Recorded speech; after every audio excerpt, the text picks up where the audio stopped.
Well, it's light in here.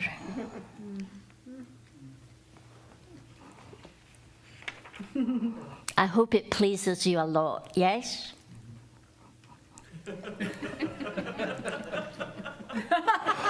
That was to Stuart. I know. I got it. He's ignoring me. Actually, it looks very nice on the camera and the webcast. Oh, good.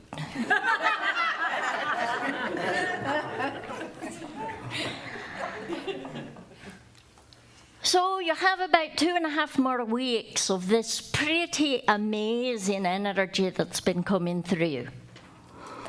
This energy is about, shall I push Janine's button again and ask her, what's this energy about? Transcendent. Yes. Transcendent enlightenment. How have you been growing over this last month? That's a little different than how are you going, how are you growing? Experiencing transcendence and enlightenment. Aye. When I experience bumps in the road, when I have been experiencing bumps, I know I'm right behind that light, aren't you? When I've been experiencing bumps in the road, before there was a part of me that could detach from it, but it was a smaller part than it is now. And that part now is that's more there than the part that experiences the bump. And it's like, it's just momentary. It's like, oh, well, this is fine. We'll just communicate through this, whatever we need to do, it's all right. And no anger, no fear, no. It's like floating, transcending above the things that in the past Good. used to drag me down a little bit. Not at all. Not hardly skip a beat at all. It's wonderful, and I love having a flow to my life like that. And that's an example of the spirit taking over the form. It doesn't mean that the form's not still in there. It just means that it is not the major way that you lead your life. That's a good explanation for the glow you have tonight, which is very nice. Or maybe it's those lights, but I'm pretty sure that.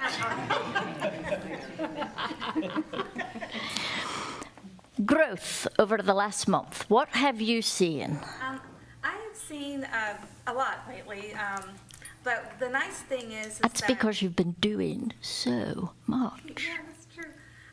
But it's nice to be able to see, experience the fear and realize that it's just fear, and that I'm so able to see it so much better now, and not let it roll me, and it's like, oh, there's my fear. Okay, yeah, that always happens when I'm going through this. So it's so nice to be able to be really on to me, and then to keep moving on after that, because I realize it's just fear, and it's just that old human self trying to hang on. Trying to protect you somehow. Yeah. Thank you very much, fear. I don't need that anymore. Right. Instead, I choose to experience this. And there you go, magic happens. And I've been growing muscles. I have to have them, in a couple weeks. So, Where is your biggest muscle? my what? Biggest. Probably the legs, right? Oh, here? Yeah, the brain, yes. And the heart, yes. Yeah. Very, very gigantic. Yeah, huge. Aye. Well, it is. Well, all right, maybe this is not officially a muscle, right? But the idea that that's what you're using to make the rest of it work. Your body does not function nearly as well as it could, except for when your mind is running it. Now, functions much better, of course, when your spirit is running your mind, and then you've got even more. But the mind affects the body, and too often you let the body affect the mind. And it's a matter of turning that around, which is exactly what you're doing. You are choosing not to let the body rule your mind, and by way of your mind, you are making these very big changes. It's beautiful, really. Well, just to follow up on Mary Claire's, change seems to be going so quickly, and I find that it allows me to detach more. It's like, Good. and it's a symbiotic relationship. So the more things change, it's like, for instance, let's say they tear down a familiar building. And it's just like, okay, well, you can't be attached to that. Or let's say, like there's a family member that you just aren't getting along with. Well, it's just, well, thank you. That lets me detach even easier. Lovely. And so, and then it feeds the change, which feeds more detachment. And then it's kind of moved into a perspective, since I love to travel, and I'm not quite getting out there as much as I'd like to. It's let me look at staying in town and seeing it with traveler's eyes. So that's nice too. I think about it'd be fun to time travel. Let's say go back to ancient Egypt, and what would it be like? And be like, well, that's nice, but what if you were to time travel to this period and try and look at From Egypt or wherever, but to look at living here right now as a time traveler too, and then you get a detached perspective and appreciation. move into one of your other personalities and travel to this one and watch yourself. Okay. That could be that version of, yes, trip for sure, that version of time travel. And work that with kyanite. Kyanite, yes? Oh, okay. That might make for an interesting version of it. But certainly a quicker attachment to one of your other personalities. Everybody's writing down, I want kyanite. Do I want blue or black or... Doesn't matter. Change, growth, yes. I've been willing to take a second look at people Good. lately, and where I might in the past have quickly assessed a situation and labeled it, I've been willing to say, okay, well, let's throw that out and let's take another look and see what's going on here. And that's been, I've been traveling, so, and I've been around my family a lot, and so I've had the opportunity to take a second look at a lot of them. And it's opened up a lot of doors. Yes, yes. And in the same way that you're not the child they always remember, you are giving them the chance to not be the person they were as well. That kind of attitude, David mentioned it as well, really changes your life in important ways. And you start finding that you begin drawing to you a really interesting variety of people into your life because of that. People that you may have known for a very long time, but were always not quite in sync with them. I will say it that way. But when you allow yourself to recognize change happens, I'm not who I was a week ago. Maybe they're not who they were 10 years ago. All of a sudden, you open up to relationships, and That is a direct effect of the ascension process. Opening up to greater relationships, greater and greater relationships, more and better relationships. So that's good. That's very good. One of the things that David mentioned was detaching in the midst of change. And that is probably what the last couple years or so have very much been about. Change requires detachment, or you don't change, right? If you're still holding on to the same old, then you're not making room for anything more. Your lives right now are being pretty well bombarded from multiple directions with change energy, change on a genetic level. Evolution for some time now, let me be careful how I'm saying this because I'm going to misrepresent. The evolutionary process never ever stops, right?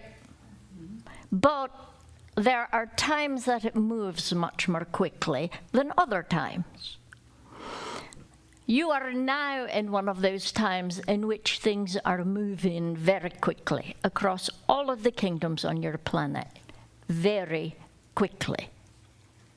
It is literally a reflection of the revolution that's going on right now. Now, you ready for me to say this? It is a revolution in evolution.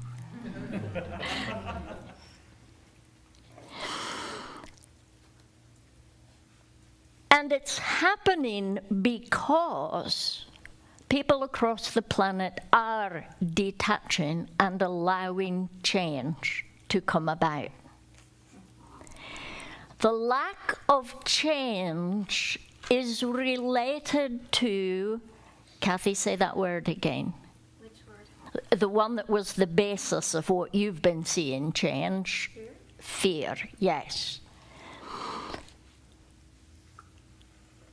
Fear stops forward movement because everything is either fear or love, right? I was surprised, truly, the first time I made mention to you that the opposite of love is not hate, it's fear. And the room kind of went into one of those, oh, sure, modes. But think about it. Fear keeps you from expressing and receiving the greatest of love. So I want you to take just a moment and think about fear in your life. Now, you may not be able to pull it down to something like, I am afraid of being in really tall spaces and I'm afraid of every bug on the planet.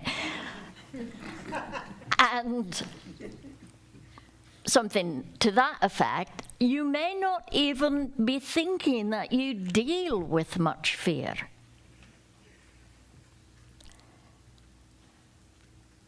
But there is fear in your life. Because fear is a survival mechanism. As I said to Kathy earlier, fear is your friend. Because it tells you that there is a piece of you that's very worried about something. A piece of you that needs to be nurtured and protected. The fear may not show itself up as screams and shivers and all the things a horror movie would give you kind of fear. It may show up as grumpy, unhappy, depressed, down. It may show up as angry, mad. It may show up as passion toward negative things. You call it politics. Yeah. Came right to my mind.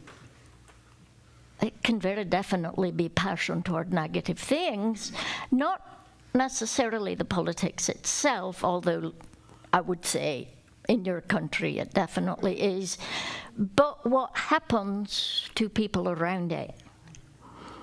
The need to control other people's thinking, to establish that your thinking is all right. The need to control other people's hearts and souls, to prove that your heart and soul is all right. Fear that you are not functioning at your best. Fear that you've done something wrong. Fear that you're going to lose something you care about. Fear that there isn't enough. These fears tend to be more subtle because they don't jump out at you in the dark and say boo when you weren't expecting it. You've learned to live with them.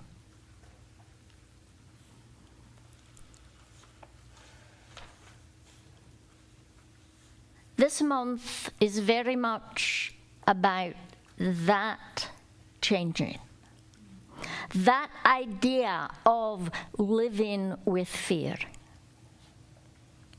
But what that means is it's going to show you your fears.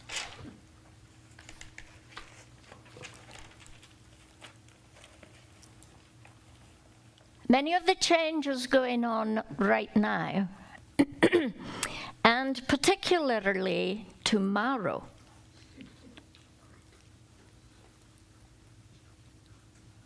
is about understanding your fear.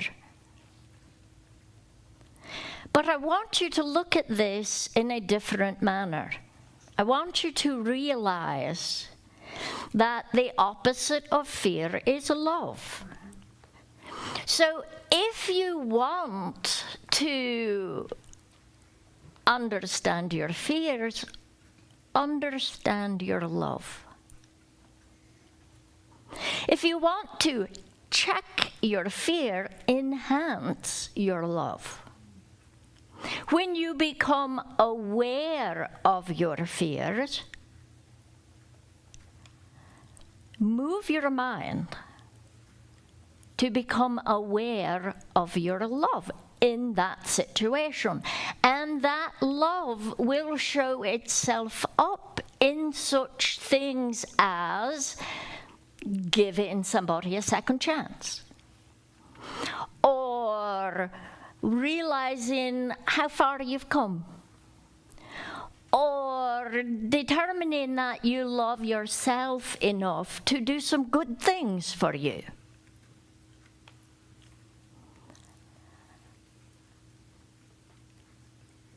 Just as much as I could say that the next 2.5, 3 weeks are going to be about showing you your fear, I could just as accurately tell you that it's about seeing your love. What do you love? Who do you love? I want to start with what. What do you love? What do you love to do? Think about that for a moment. What do you love to do? And you might be able to think of something. You might be able to think of several somethings. Try to think for a moment. What do you love to do? Now, doing is usually a sensory experience. So if you're not sure if this is something you really love to do, ask yourself, what is it about it that is visually stimulating, that is orally stimulating, maybe orally stimulating, maybe olfactorily, is that a word? Oh, smell, olfactor. Yeah. So olfactorally? Why not? It is now, all right. Thank you very much, I needed permission for that. So that can lead you to what you love to do. I love to eat ice cream while the symphony is playing and it's in an outdoor park. All right, that's a little off from what I'm saying. I'm saying think about those things and see where it comes together and realize that that is what is going to add enjoyment to you. Now add to that, you've put in the physical senses. How about what emotionally satisfies you? Where do you feel safe? Where do you feel happy? What are you doing when you are feeling fulfilled or at peace? Think about an emotion on your emotional spectrum that you really enjoy.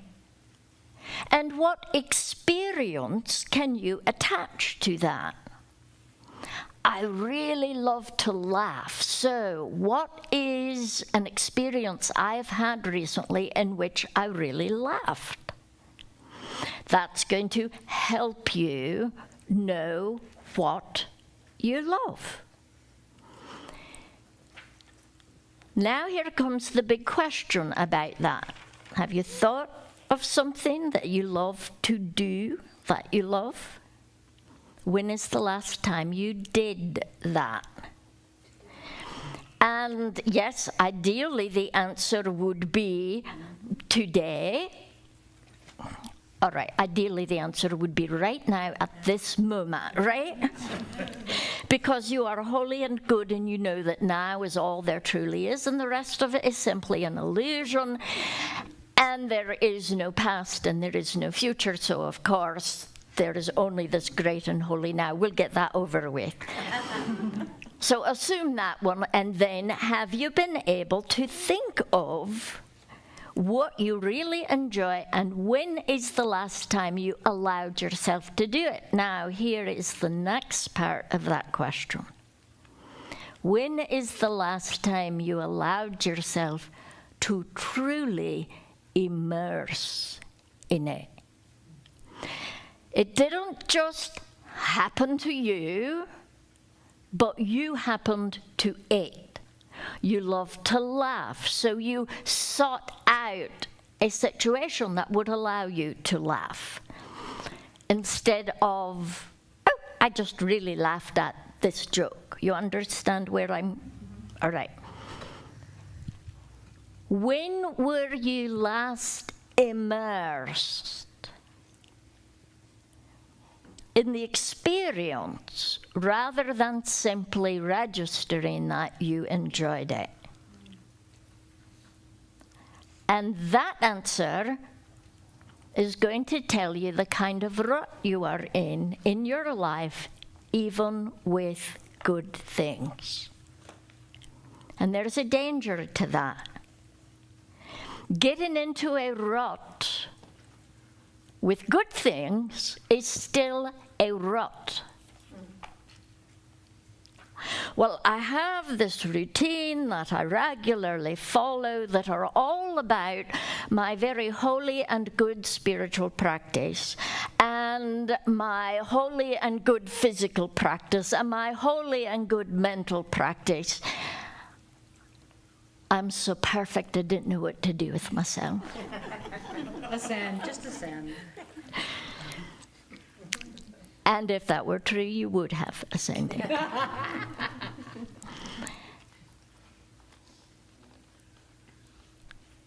But part of what you're going to be seeing are those ruts, because ruts are the effect of fear.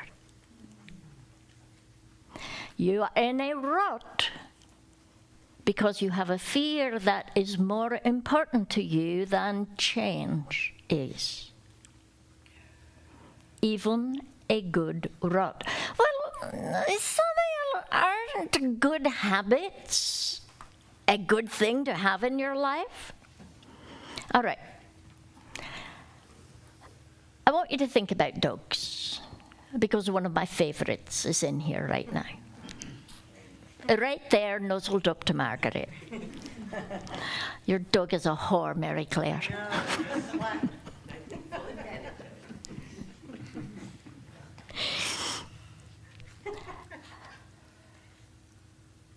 A dog can eat meat. A dog can eat carrots.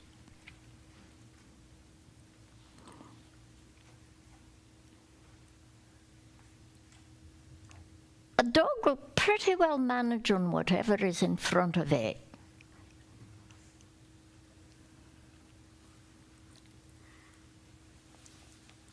It's called omnivore. But your experience should be, I'm going to make up another word, omnivoric.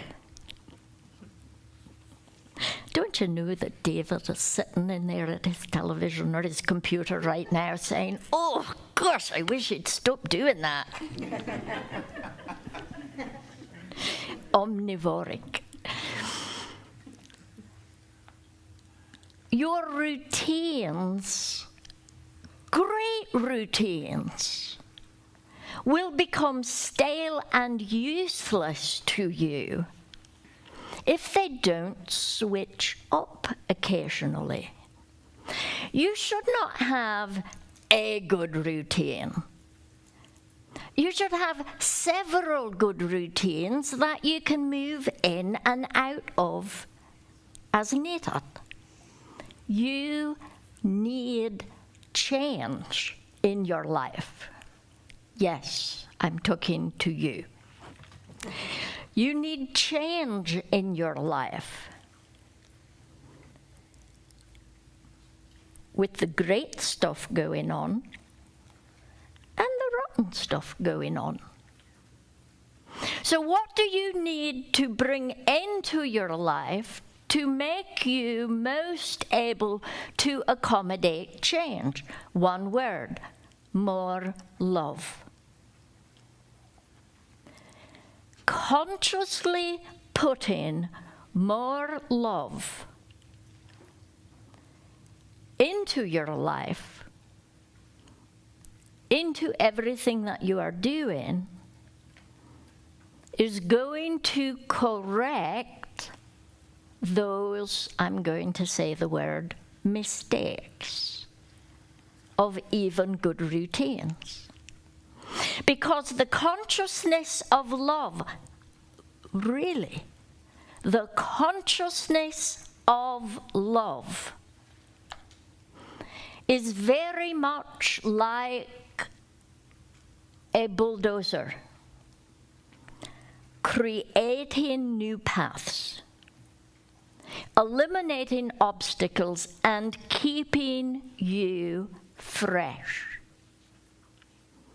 And I'd like to challenge you over these next couple of weeks to consciously put love into your regular experiences and pay attention to how they change because of it. Good routines, not so good routines, healthy, not so healthy, doesn't matter. Consciously put love into it and watch it change. Now, why do you think putting conscious love to mind changes the activity that you are doing? This really is a question for you. Makes you more flexible immediately. Because it may make you more flexible, true. When I'm able to put myself in that kind of energy, I've just changed. And so the way I see things is now a little bit different. Yes, yes, right there. I was going to say, I don't think there's any room for fear then. He's now filled up with the love. And I would like to agree with that. I would. But the human condition is such that it seems to be possible to experience two totally different types of energy at the very same time. It's some sort of quantum magic, I'm sure. When you are filled with love, you can still have some fear back there. But that's only because you're not fully filled with that love, because indeed, when love is fully present, nothing else can be. The human condition just sort of makes that a little irregular. More to that?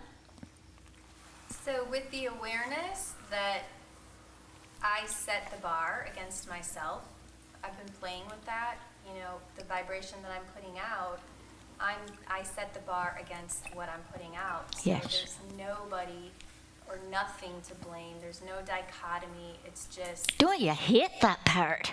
no, Oof. I think it's great. It helps transform it. It's It does. transformative, magic stuff. It does. But the only way that you're going to experience that is if you are already there. Because otherwise, you really will find that resistance to, oh, I hate it when I put my mind toward things of high spiritual effect and it changes things in a good way. Because that means now I'm responsible for doing that all the time and I cannot blame anyone else. It's only me. And human routine does not like that. Fear blames and likes to blame and needs to blame. Or at the very least, separate itself out of it so that you're just maybe an accessory to, but not the blame. I've told you before that guardians are the best at justification. But when you are willing to recognize it's just me, that changes the whole power dynamic. Because essentially what you're saying, when you no longer can lay it out there, what you are essentially saying is that you recognize that it's all you. That you are a function of all that is. And that is why there's nothing out there you can blame, because it is simply seen by you because it is a reflection of you.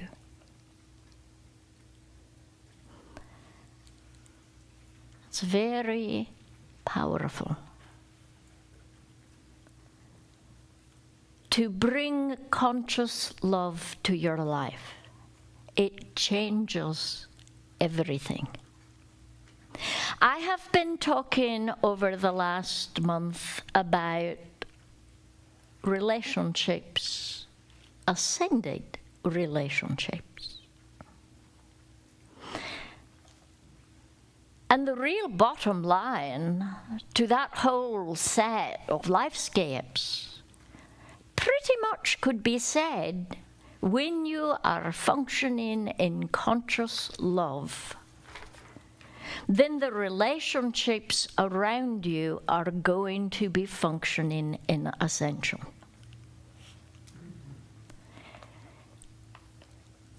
Now, the corollary is also saying when you are functioning in fear, your relationships will not be functioning in ascension. I started out asking you about what you love to do. Now I'm going to ask you another question along those lines. What do you love to think about? If your answer is nothing, go to something else. What do you love to think about? Another way that I can put into that is, what do you love to feel, but with your mind? I love to think about travel, David said earlier. Visualizing yourself in another time or place. I love to think about people that I love. I love to think about dogs that I love. I love to think, what do you love to think about? And do you know that if you remind yourself to think about those things, you will readjust your attitude? Yes, this is very simple stuff I'm talking about tonight, but I'm going so basic because the way you think affects the way you love. The way you love affects how you will allow change to come into your life and whether or not you're going to let fear rule your life. And of course, I have an ulterior motive for it all, and that is because fear, rather than love, is bringing you stress. And that is what I have been seeing too much of. And your stress tells me you're not loving what you're doing. And if you're not loving what you're doing, that tells me you're not loving who you're being. So I see it all working together. So here's my question. You know what you love to do, and you know what you love to think.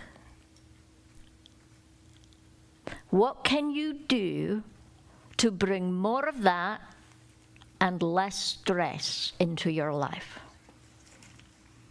What can you do? How can you change the situation? I will give you a hint. Well, I'm actually asking rather rhetorically so that you can answer within yourself, but I'll still give you a hint. It's all about attitude and that mind thing again.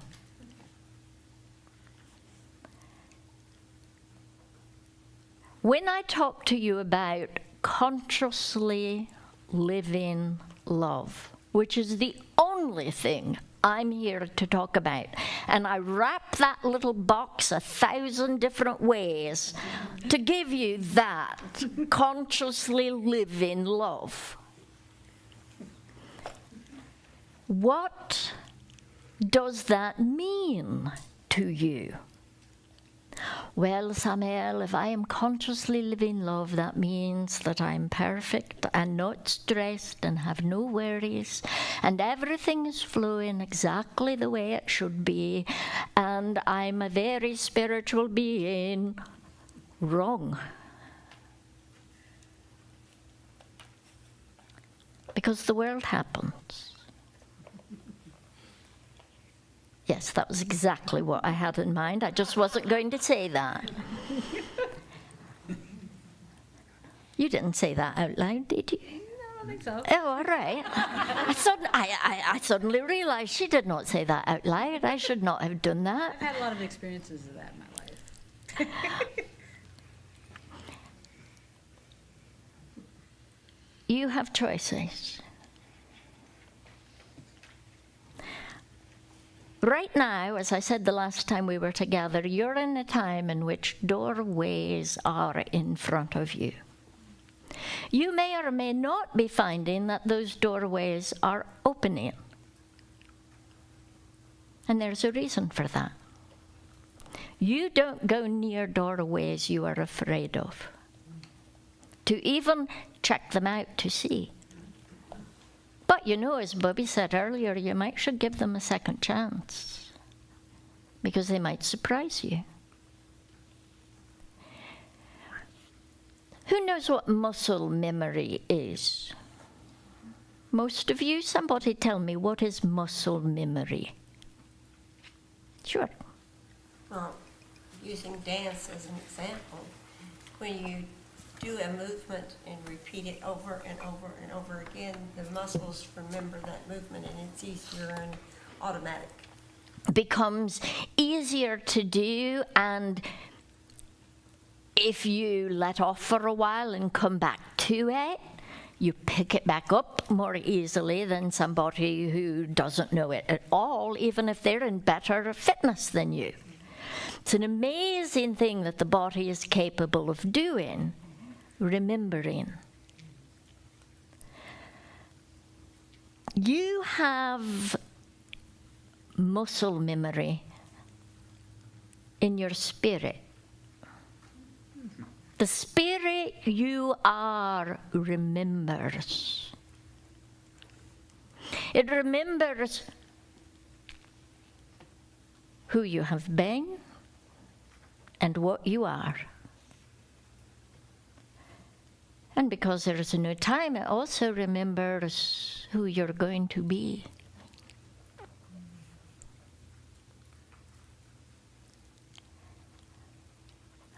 When you focus on compassionate living, consciously living love, when you focus on love, every loving activity fills up your being.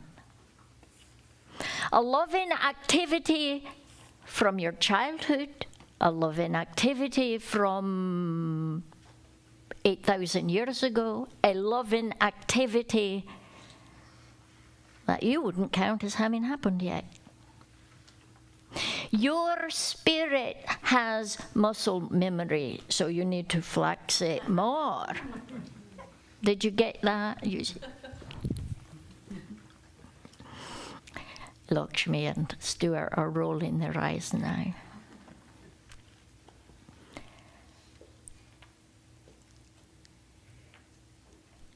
You can charge your change. Whew, that was hard. You can charge up your change more quickly by recognizing I have succeeded in this before. I can do this. I can live love in this situation. I can live love when I am tired and overwhelmed. Because I can tap into having done it before. Now, to do that, you have to do something that's very hard to do. And that is slow down.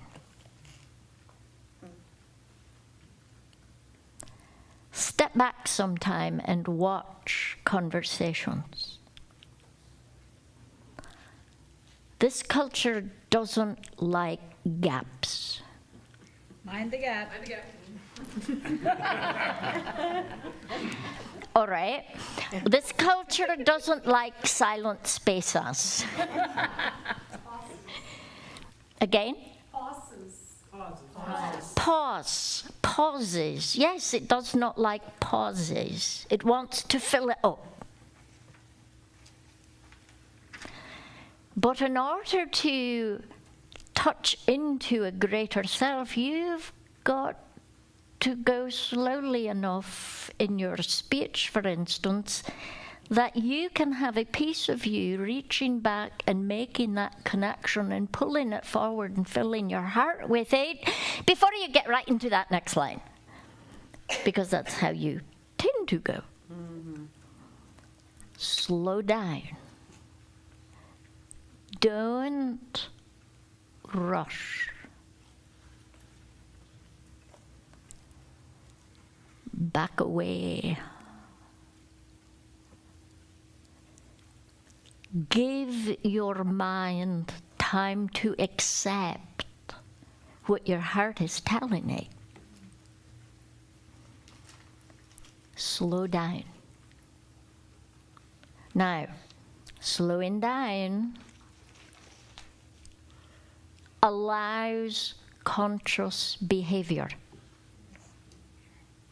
It allows conscious thought. But I'm going to warn you, you may find you hate it. You may be convinced that the people around you hate it because they're not used to you talking slowly. Did you get your meds today, Heidi?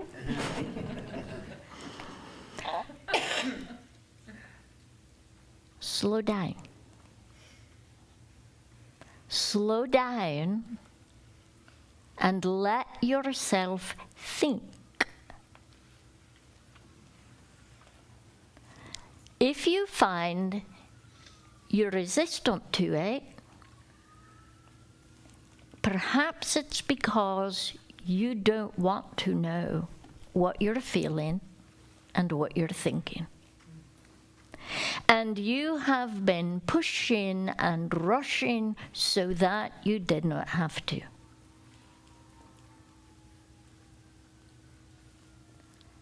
Now, I have pretty well gone around the globe here tonight. But what I'm talking about really is ways to make good change in your life. Because good change is going to come out of you allowing yourself good experiences. And you're only going to allow yourself good experiences, well, if you're not afraid of them. Because you're not afraid of yourself. Because you're not afraid of being happy.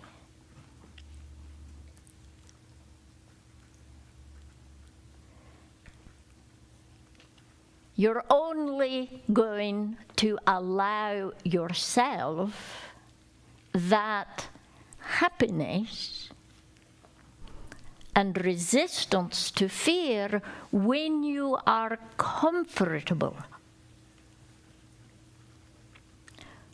with accessing and accelerating your spirit functioning through your form.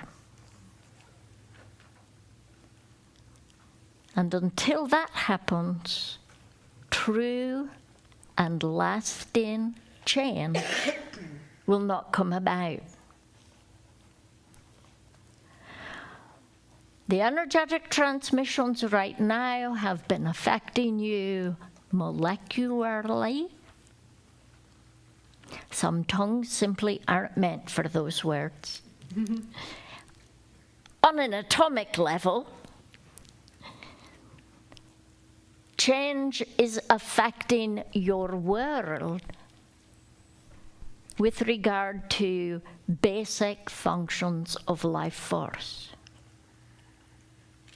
That means you are in a weave time, and that's very much what tomorrow's energy is going to start pumping into the world.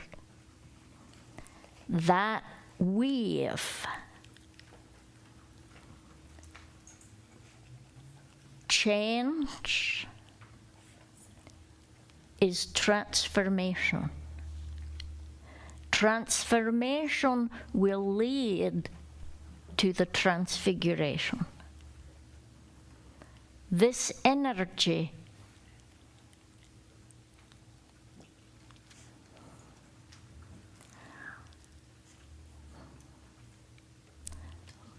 really needs to be accelerated. Not only in your lives, but in your world. But life requires growth. Growth requires change. And change is not to be feared, but embraced and indeed loved. And it's when you are able to fully love you that you change for the better. When you do not fully love you, your change only becomes a different version of old patterns. And that's what I want to see you change. This is a very powerful time. I love that the retreat is coming up in the midst of this powerful time. I'm going to be bringing in 2 new old ideas for you. And they're about looking at your world and your life in a very different way. Everything is changing, including spiritual work. And it's time. A very big part of what this energy is time shifts. It's time for those changes to begin manifesting in your world, and you lead that way. So be ready. Good time. That's like good dog.